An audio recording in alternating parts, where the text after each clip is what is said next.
always thought the quiet around Blackwater Lake was what made it peaceful.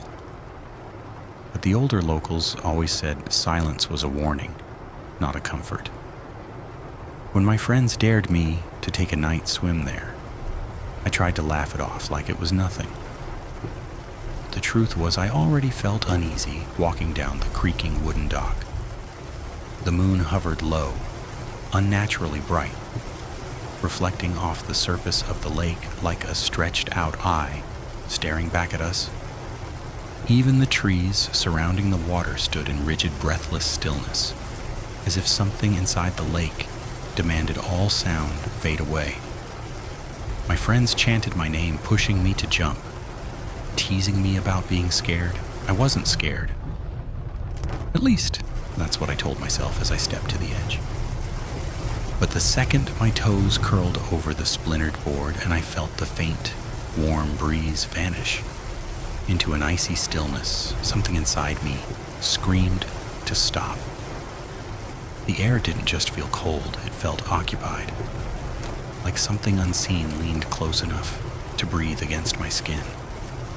I hesitated and the silence deepened, thickened, almost as if the lake itself held its breath, waiting for mine to merge with it. Then my friends shoved me lightly, laughing, and I fell. The moment my body broke the surface, I felt an instant, suffocating cold. Nothing like natural water temperature, but a dead ancient chill that felt like sinking into the open hands of someone waiting underwater. The lake swallowed me whole, and for a heartbeat, all I could hear was my pulse pounding in my skull. I surfaced, gasping, but the silence clung to me like a film. That was the moment I realized something in that water wanted me alone. I forced myself upward, gasping, coughing lake water from my lungs as I broke the surface again. My friends were shouting now, their voices finally reaching me, but their panic was unmistakable. They were pointing just behind me, their faces twisted in pale terror. I didn't dare look. I just swam, arms burning, lungs screaming. But something felt horribly wrong in the space between us. The distance wasn't closing quickly enough. It felt like the lake was stretching, expanding, pulling me farther from the dock, even as I swam toward it. I kicked harder, but the water thickened again, resisting me like a living thing. Then something cold slid up my other calf. Lighter this time, almost exploratory. Fingers again. They caressed my legs slowly before tightening with sudden force. I screamed, and this time the sound tore free, echoing across the lake like it didn't belong to me at all. My friends dove in, splashing and swimming toward me with frantic strokes. But the lake warped their paths, making them seem farther away with every second. My legs were being tugged downward in sharp, jerking motions, each pull threatening to drag me beneath the surface. A second grip clamped around my ankle, colder than the first, sending a sharp spike of numbness racing up my leg. I kicked blindly, connecting with something soft yet solid. The water vibrated again with that awful guttural moan, deeper now, closer. The lake churned beneath me, and I realized with sickening horror that shapes were gathering below, pale forms rising just out of sight.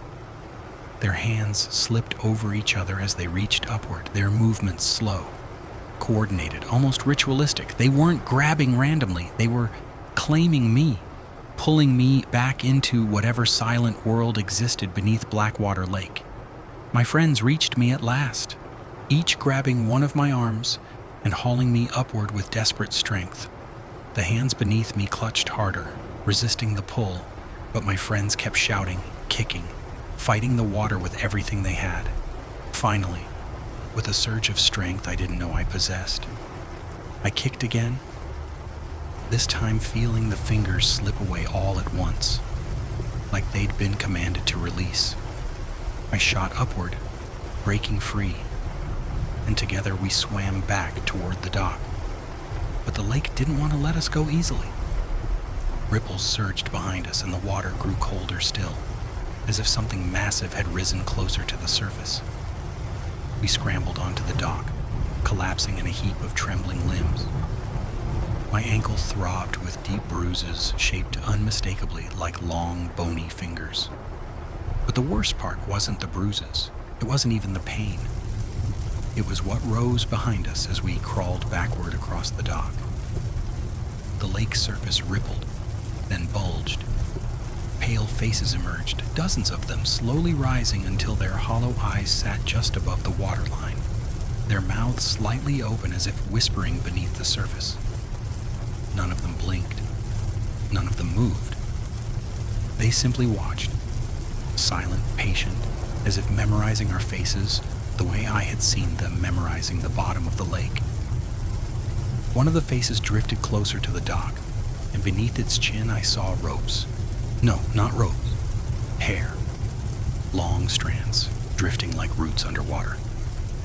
My friends grabbed me and we ran, leaving wet footprints through the trees. We never returned to Blackwater Lake. But sometimes, when I close my eyes, I swear I still feel that first cold hand waiting beneath me. The lake didn't just watch. It remembered. And things that remember usually expect you to come back. I started to swim toward the darker center of the lake, trying to shake off the instinctive fear clawing up my spine. My friends' voices faded behind me, oddly muffled, as if the water absorbed sound before it could travel.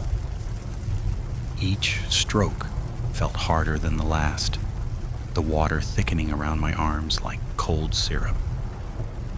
Something about the lake felt heavier than normal, heavier than nature. I forced myself to keep moving, telling myself it was just my imagination reacting to the eerie quiet. But then I felt it. A faint, smooth touch brushing my ankle from below. Not weeds, not fish. A deliberate stroke, slow and curious. I froze instantly, legs dangling in the dark water beneath me. My heart throbbed against my ribs, and I listened, desperate to hear anything familiar. My friends laughing, insects, wind, something. But the world had gone soundless. I inhaled shakily and dipped my head under, opening my eyes despite the sting. Visibility was terrible, the water murky and black. But directly beneath me I saw a shape, pale, round, unmoving. A face, white as bone, suspended perfectly still, staring upward with hollow, unblinking eyes. It didn't float or drift, it stayed motionless, as though anchored or waiting. Its mouth hung open slightly, and for a second I thought I saw something darker inside, something receding into the throat, as if hiding from the light. Panic shot through me like electricity. I yanked my head above water and gasped, sucking in the cold air. I turned back toward the dock, hooded, ready to call for help. But when I opened my mouth,